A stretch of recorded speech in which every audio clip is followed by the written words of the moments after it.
as you are such a maiden to the chamber, have not spoken before, you are afforded certain rights, namely that you can refuse points of information being offered to you. Whoever refuses these rights, you will surely be met with a round of applause. Would you accept or waive them?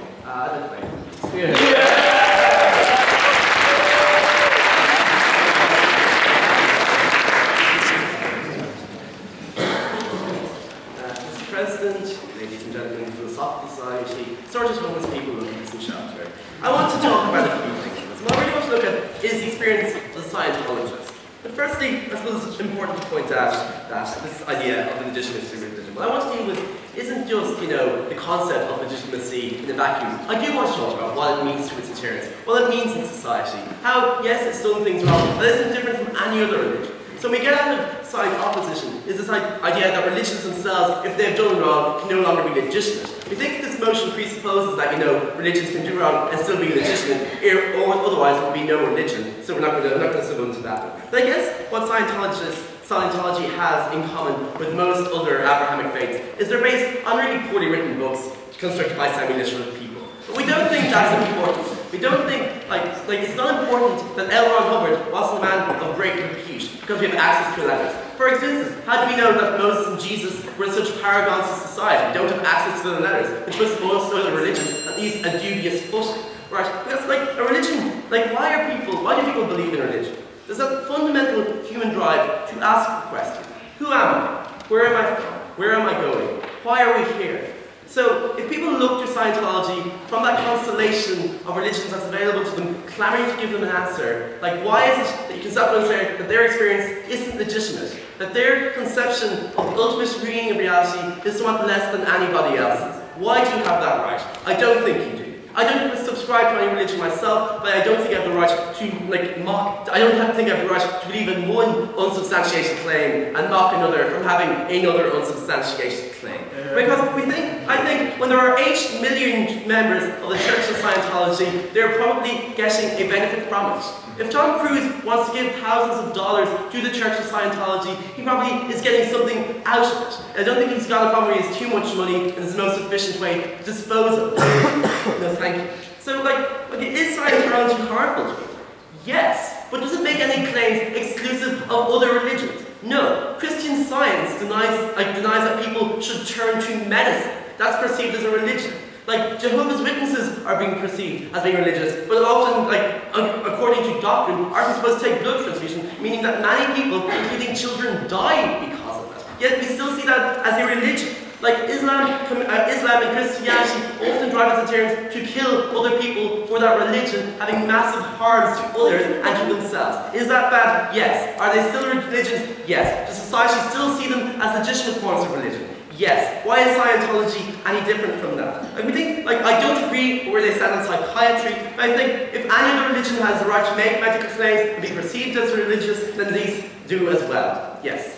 You're giving lots of claims that apply to very specific groups, and I think you regard those claims sufficient to illegitimize those groups. Do you not think you can just apply that same logic to Scientology? I think this debate has presupposed that religion is legitimate.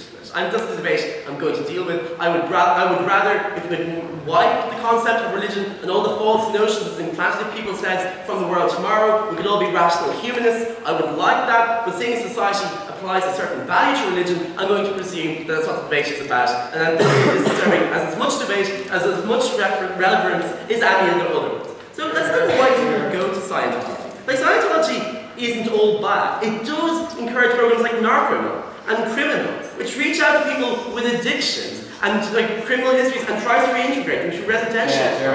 No, thank you. This is what's the difference between that and the missionaries going out to Africa and offering salvation and food if you convert to Christianity for your tribal religion? No, thank you. No, I don't think that's any different. You find people who are vulnerable and you offer them salvation and survival through your own religion. That's not any different. If you don't like that, then don't support any religions. And if you do have a particular religion and it indulges in that, maybe you should question itself. And I don't think it puts you above anyone else because the religion is a little bit older. That's not good enough in this debate. So, what is the intent behind Scientology? Why do people hand out DVDs in front of the GME before this debate? Is it because they secretly hate people and they want us all to suffer, they want us all to be misled, they want us all to give up psychiatry? Or is it because these people believe that what they're doing is good, that they want other humans to be happy and they think this is a way to do so? Go on. Their aim isn't to make people happy, it's to make money. The difference between Christianity, let's take Christianity, and Scientology is there have been failures by individuals within Christianity, but the aim is to make people happy, to bring people salvation. No, sorry, no. Just because L. Ron Hubbard wants to make money doesn't mean that people now within the church believe that. Like if you believe it's good, say it. Like in that case, right? Look, there are people of disrepute within the church. I'm sure a lot of popes throughout history have accepted that position because they want to enrich themselves. Does that delegitimize their religion because people have an obsession with power? Or there are people who believe in this, who think this is the route to salvation, and even though it might be hard on you in some respects, they might have to give up your family, that they want you to be better people. How is that different from converting to Islam and never speaking to your apostate family again? How is that different from going to a monastery and not seeing your family for 20 years? We haven't got any talk from Matthew except, well, Scientology does it, so it's particularly bad, and denies the legitimacy that other religions get, even though they indulge in very different things. So I do believe that most Scientologists are good people.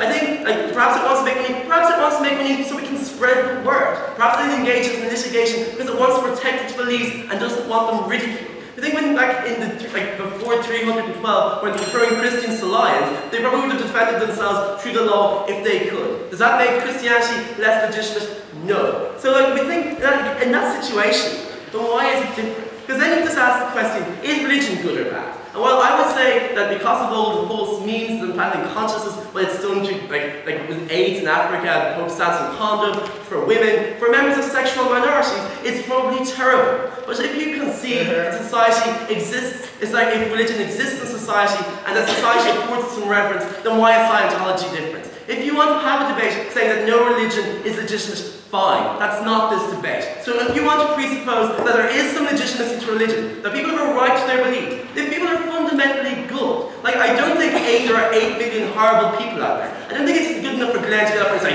A-list airheads. They probably think they're doing well. We don't think it's better that, Chuck Norris goes on TV and promotes Bibles, and that's good, and then Nancy Cartwright sends 1 million pamphlets out to the people living in Hollywood, and that's bad. So they don't just want people to be happy. Because for these reasons, because the intense people aren't bad, because there's mistakes in all religions. If you can see they deserve to exist, so does Scientology. You have to make a case against it, and we beg you to propose. Thank you.